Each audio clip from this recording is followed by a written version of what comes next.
Hello बच्चों, चलिए प्रश्न को पढ़ते हैं और समझते हैं। त्रिभुज एबीसी में ए बी सी समांतर श्रेणी में है तो सिद्ध कीजिए कि कॉट ए बटा दो गुणा कॉट सी बटा दो बराबर 3 होगा बच्चों। ठीक है, तो बच्चों प्रश्न को हल करने से पहले प्रश्न के लिए बच्चों मुख्य अवधारणा लिख लेते हैं। ठीक है बच्चों, जिसकी सहायता से हम इस प्रश्न को हल करेंगे। तो मुख्य अवधारणा, मुख्य अवधारणा में बच्चों हम प्रश्न से संबंधित सूत्र को लिखेंगे बच्चों। देखो, इसमें हम पहला सूत्र ये लिखेंगे बच्चों कि देखो कॉट ए बटा दो क्या होता है। कॉट ए बटा दो बराबर होता है बच्चों एस एस माइनस ए और बटा एस माइनस बी और एस माइनस सी। ठीक है बच्चों, इसी प्रकार आप कॉट सी बटा दो का सूत्र भी लिख सकते हो बच्चों। कॉट सी बटा दो ये भी होगा बच्चों वर्गमूल एस एस माइनस सी और बटे में होगा बच्चों एस माइनस ए और फिर हो जाएगा एस माइनस बी। ठीक है बच्चों, इसको एस माइनस बी कर लेता हूं बच्चों में, तो इसे भी हटा देते हैं। ये लीजिए बच्चों, पुनः इसको एक बार और लिख देते हैं बच्चों। तो देखो, ये होगा हमारा एस माइनस ए और ये होगा एस माइनस बी। ये कॉट सी बटा दो का सूत्र हो जाएगा बच्चों। और यहां पर हम कह सकते हैं जहां जहां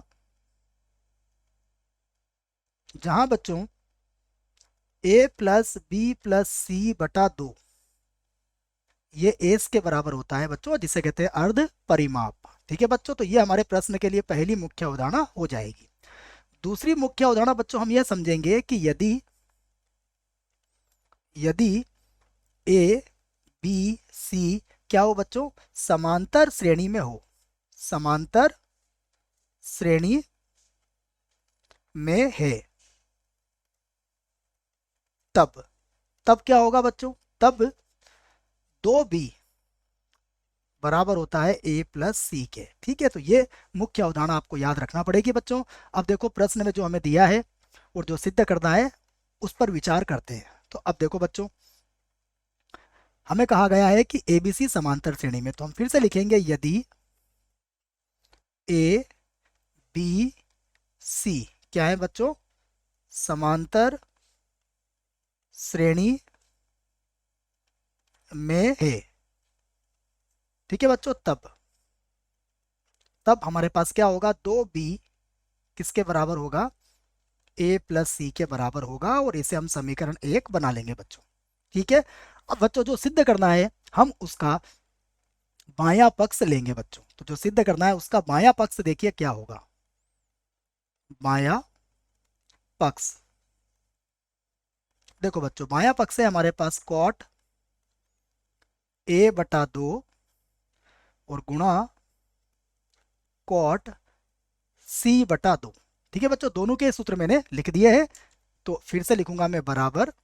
और देखिए कॉट ए बटा दो का सूत्र क्या है, देखो यह है एस एस माइनस ए और बटे में आएगा एस माइनस बी और एस माइनस सी। ठीक है बच्चों, ये कॉट ए बटा दो का सूत्र मैंने लिख दिया है।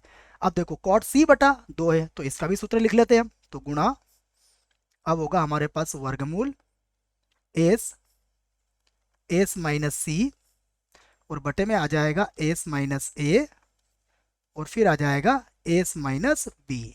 ठीक है बच्चों, अब यहां से देखो बच्चों, दोनों को एक ही वर्गमूल में लिख सकते हैं हम, तो दोनों के लिए हम एक ही वर्गमूल बच्चों लगा देते हैं। देखो, तो देखो यहां पर क्या हो जाएगा, एस एस माइनस ए फिर गुणा एस एस माइनस सी और देखो बटे में क्या आएगा बच्चों, जो बटे में आएगा उसे भी लिख लेंगे, S minus B S minus C उसके बाद एस माइनस ए और एस माइनस बी। ठीक है बच्चों, अब देखिए बच्चों, जो कटेगा हम उसे काट देंगे। तो यहां से देखो एस माइनस ए से बच्चों एस माइनस ए कट जाएगा और एस माइनस सी से बच्चों एस माइनस सी कट जाएगा। तो अब देखो हमारे पास क्या बचेगा बच्चों, एस गुणा एस, तो ये वर्गमूल के बाहर एस बन के बाहर आ जाएगा बच्चों। और यहाँ देखो एस माइनस बी और एस माइनस बी, तो ये भी वर्गमूल के बाहर आ जाएगा एस माइनस बी बन के बच्चों। ठीक है, अब बच्चों सरलता के लिए हम यहाँ क्या कर सकते हैं, इसको लिख सकते हैं 2s और बटा इसमें भी 2 का गुणा कर लेते हैं बच्चों, तो ये हो जाएगा 2s माइनस का 2b। ठीक है बच्चों, हमने क्या करा है, इसमें 2/2 का गुणा किया है बच्चों, 2/2 का गुणा किया है बच्चों। कर सकते हैं क्योंकि इसका मान तो 1 होता है। ठीक है, अब देखो बच्चों, हम 2s का मान रख देंगे। 2s का मान किसके बराबर होगा वो देख लो बच्चों आप। 2s जो होता है वह बराबर होता है a प्लस बी प्लस सी के, और ये भी 2s किसके बराबर होगा, a प्लस बी प्लस सी के, और ये हो जाएगा माइनस का 2b। ठीक है बच्चों, अब समीकरण 1 का प्रयोग यहाँ कर सकते हो आप। देखो समीकरण 1 में a प्लस सी किसके बराबर है, 2b के बराबर है, और प्लस कितना हो गया यहाँ पर b, और यहाँ पर भी बच्चों देखो a और c किसके बराबर होगा, 2b के, और माइनस, और b में से 2b जाएगा तो माइनस b बचेगा बच्चों। ठीक है, अब देखो बराबर में हम क्या लिख सकते हैं, ये बन जाएगा हमारा 3b/b बराबर कितना हो गया बच्चों, 3 हो गया। हम इसे क्या लिख सकते हैं, ये हमारा क्या है, दायां पक्ष है बच्चों। तो दायां पक्ष हमारा आ चुका है, हम कह सकते हैं कि कथन हमारा क्या हुआ, सिद्ध हुआ बच्चों। ठीक है, सिद्ध हुआ। आशा करता हूं बच्चों आपको इस प्रश्न का उत्तर समझ में आया होगा। धन्यवाद।